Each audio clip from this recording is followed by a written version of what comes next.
Hello friends, আমি অর্পণ। তো আজ ভিডিওটা খুবই ইম্পর্টেন্ট একটা ভিডিও হতে চলেছে অ্যান্ড এটা একটা রিপ্লাই ভিডিও হতে চলেছে। অবশ্যই এটা একটা রিপ্লাই ভিডিও হতে চলেছে। ভিডিওটাতে কেউ স্কিপ না করে প্রথম থেকে শেষ অবধি দেখতে থাকো এবং আমার ঠিক নাকি ভুল সেটা তোমরা জাজমেন্ট করো, সেটা তোমরা প্লিজ কমেন্ট বক্সে জানিও। আমাদের বিশ্ববিখ্যাত পরিচালক সৃজিত মুখার্জি আমরা সবাই চিনি। আমি প্রথমেই বলে রাখি, আমি সৃজিত মুখার্জির, আমি পরিচালক সৃজিত মুখার্জির কিন্তু একজন ডাইহার্ড ফ্যান। এইবার আমি ভিডিওটা শুরু করছি ভালোভাবে। সৃজিতদার কিছু সোকল্ড ফ্যান রয়েছে, চামচা রয়েছে, আমি জানি না তারা কিভাবে সৃজিত মুখার্জির ফ্যান হতে পারে। তারা কি এইভাবে কোনো রিভিউয়ারকে থ্রেট করে, উল্টোপাল্টা খারাপ ভাষায় গালিগালাজ করে, তাকে টার্গেট করে নানান রকম বাবা মা তুলে গালাগালি এই সমস্ত জিনিস ইনবক্সে করতে থাকে, কল করতে থাকে, হুমকি দিতে থাকে। কমেন্ট বক্স তো আমি বাদ দিলাম, যাই হোক তোমাদের কমেন্ট বক্সের একটু সিনারিওটা দেখাই। সৃজিত মুখার্জি একটা সিনেমা রিলিজ করেছে, সত্যি বলে সত্যি কিছু নেই। বিশাল বড় একটা মাল্টি স্টার কাস্ট রয়েছে সেই সিনেমাতে। খুব সুন্দর একটি সিনেমা হয়েছে। সৃজিত মুখার্জির সিগনেচার স্টাইল রয়েছে যে সিনেমায়, সেই সিনেমাটা আমি দেখতে গিয়েছিলাম। যেটা আমার লেগেছে ভালো না খারাপ সেটা আমি আলোচনা করেছিলাম সেই রিভিউতে। যেহেতু আমার এটা একটা রিভিউ চ্যানেল, সত্যি ছাড়া মিথ্যে আমি বলি না খুব একটা, তোমরা দেখেছো। এবারে ঘটনা হচ্ছে, সেই রিভিউতে আমি কোনো জায়গায় বলিনি ভাই যে সৃজিত মুখার্জি এই সিনেমাটা খাজা বানিয়েছে, যে সৃজিত মুখার্জি সুলভ হয়নি, পায়খানা বানিয়ে দিয়েছে। এই কথাটাকে আমি একবারও বলেছি? তাহলে কেন সৃজিত মুখার্জির এই ফ্যানগুলো আমাকে টার্গেট করে উল্টো পাল্টা ভুলভাল গালিগালাজ করছে, কমেন্ট পড়ছে? কমেন্টগুলো তোমরা শোনো, কীরকম আবাল মার্কা কমেন্ট করেছে, তোমরা জাস্ট শোনো। তারা কমেন্ট করেছে আমাকে, ধুরবাল জিভের আর কাটেনি। আচ্ছা ঠিক আছে ভাই, আমার জিভের আর কাটেনি, ঠিক আছে, আচ্ছা ঠিক আছে, মেনে নিলাম। আরেকজন লিখেছে, সিনেমার কিছু বুঝিস? যখন কিছু বুঝিস না কমেন্ট পাস করিস কেন? আচ্ছা, আর ঠিক করে কথাও তো বলতে পারিস না, স্কুলের গণ্ডি পেরিয়েছিস? আচ্ছা, তোর সৃজিত মুখার্জি মুভি বোঝবার জন্য না 10 বার জন্ম লেগে যাবে। এই সমস্ত কথাগুলো আমার লিখেছে। আচ্ছা, একটা কথা বলি, আমার বয়স যাই হোক না কেন ভাই, যে কমেন্টগুলো করেছো সে আমার থেকে সিনিয়রও হতে পারে, জুনিয়র হতে পারে, আমি জানি না, কিন্তু একটা সিনেমা দেখার জন্য তাকে কি খুব বেশি বোদ্ধা হতে হবে, সিনেমার বোদ্ধা?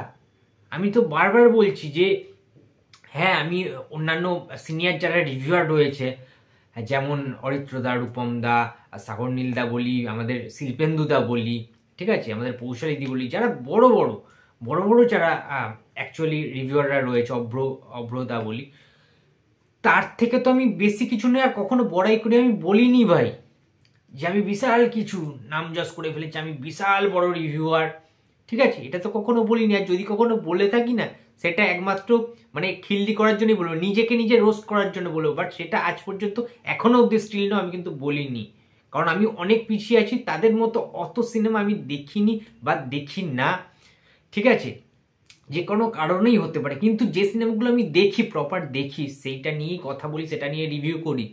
এবং যে কোনো মানুষের যে কোনো জিনিস দেখে সেটার রিভিউ করার পূর্ণ দায়িত্ব রয়েছে, পূর্ণ স্বাধীনতা রয়েছে, সেই ফ্রিডমটা কিন্তু রয়েছে। সেখানে জিভের আর কাটেনি, ঠিক আছে, কি বেশ লিখেছিস তোরা? হ্যাঁ, জিভের আর কাটেনি, হ্যাঁ, জিভের আর কাটারও দরকার হয় না, আর জোড়ারও দরকার হয় না, ঠিক আছে। আচ্ছা, সৃজিত মুখার্জির মুভি বুঝতে গেলে আমাকে সেই যোগ্যতা অর্জন করতে হবে, তাই নাকি? সৃজিত মুখার্জির তোরা ভাই কটা সিনেমা দেখেছিস?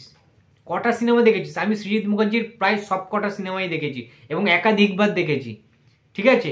তার কারণ আমি পার্টিকুলার প্রসেনজিৎ চ্যাটার্জির ডাইহার্ড ফ্যান, সেটা আমি অল প্ল্যাটফর্মে বলে দিয়েছি, প্রায় সবাই জানে। আমার চ্যানেল যারা ফলো করে তারা তো জানেই, এবং আমার চ্যানেল যারা ফলো করে না, যারা পার্সোনালি আমাকে চেনে, ইন্টারাক্ট করে, তারা পর্যন্ত জানে, যারা সোশ্যাল মিডিয়া হ্যান্ডেল আমায় চেনে, ঠিক আছে। এবং সৃজিত মুখার্জি যেহেতু সবচেয়ে বেশি পার্সেন্টেজে মুভি বানিয়েছেন প্রসেনজিৎ চট্টোপাধ্যায়কে নিয়ে, এবং সৃজিত মুখার্জির ফার্স্ট ফিল্মই ছিল প্রসেনজিতের সাথে অটোগ্রাফ সিনেমাটা, সুতরাং সৃজিত মুখার্জিকে আমি সেই প্রথম দিন থেকে কিন্তু আজ পর্যন্ত কোনো সিনেমা মিস করিনি। আর আমি আগে জানতাম না যে সৃজিত মুখার্জির সিনেমা দেখার জন্য এত কিছু জ্ঞান ভান্ডার থাকতে হয়, জ্ঞান অর্জন করতে হয়। ভাই প্লিজ তোরা যারা কমেন্টগুলো করছিস না ভাই, করিস না ভাই। আমার ভিডিও দেখার নাইট চলে ভাই, দেখিস না, ঠিক আছে? ইগনোর করে বেরিয়ে যা। অনেক ভালো ভালো রিভিউয়ারদের রিভিউ রয়েছে, সেগুলো দেখ। আমি ভাই ছোটোখাটো রিভিউয়ার, ঠিক আছে? যেটা ভালো লাগে সেটা বলি। আর সবচেয়ে বড় কথা, সত্যি বলে সত্যি কিছু নেই। সিনেমাটা আমি কোনো নেগেটিভিটি করিনি, আমি খালি বলেছিলাম যে হলের মধ্যে যে থিয়েটারে আমি দেখতে গিয়েছিলাম সেই থিয়েটারে বেশি সংখ্যায় লোক ছিল না, আর এটা ফুল হতাশাজনক। আমি নিজে হতাশ হয়েছি, আমি নিজে দুঃখ পেয়েছি যে সৃজিত মুখার্জির মতো এত বড় একজন পরিচালকের সিনেমায়, যেখানে হল ভরিয়ে হাউসফুল করে লোক দেখে। লাস্ট সিনেমা দশমবতারেও যেখানে প্রচুর লোক দেখেছে, সিটি হয়েছে, হাততালি হয়েছে, সেই বুমবাদার ডায়লগ প্রবীর রয় চৌধুরীর এবং অনির্বাণের সাথে বুমবাদার যে সংলাপগুলো রয়েছে, ডায়লগ বাজিগুলো রয়েছে, সেইগুলোর জন্য, এবং সৃজিত মুখার্জির কিছু কিছু ড্রিম সিকোয়েন্স রয়েছে, সমস্ত কিছু গান মিলিয়ে আউটস্ট্যান্ডিং একটা সিনেমা হয়েছিল। তো সেই জিনিসটা, সেই সিনারিওটা, সেই অ্যাটমসফিয়ারটা মিসিং ছিল সত্যি বলে সত্যি কিছু নেই সিনেমাটা দেখার সময় হলে। সেই জিনিসটা আমি তুলে ধরার চেষ্টা করেছি যে এই সিনেমাটা আরও ভালো চলার কথা, বক্স অফিসে আরও ভালো গ্রো করার কথা, অডিয়েন্সের আরও বেশি যাওয়ার কথা সিনেমাটা দেখতে, দেখা উচিত। ভিডিও পুরোটা না দেখে আলবাল বকা, ঠিক আছে, উল্টো পাল্টা মন্তব্য করা, কমেন্ট বক্স খোলা আছেই বলেই হাঁকতে চলে আসা প্যান্টটা খুলে, ভাই আবালগিরিগুলো প্লিজ বন্ধ কর। ওটা অন্যান্য জায়গায় গিয়ে, অন্যান্য প্ল্যাটফর্মে গিয়ে না, অন্যান্য ভিডিও গিয়ে কমেন্ট বক্সে ওই হাঁক দিয়ে আসিস, আমার চ্যানেলে হাঁক দিয়ে আসিস না ভাই। আমার চ্যানেলটা অনেক পরিষ্কার পরিচ্ছন্ন, ওকে? তোরা সৃজিতদার ফ্যান নাকি অন্য কিছু ভাই, আবাল মার্কা পাবলিক তার কাটা, আমার ভাই দেখার দরকার নেই।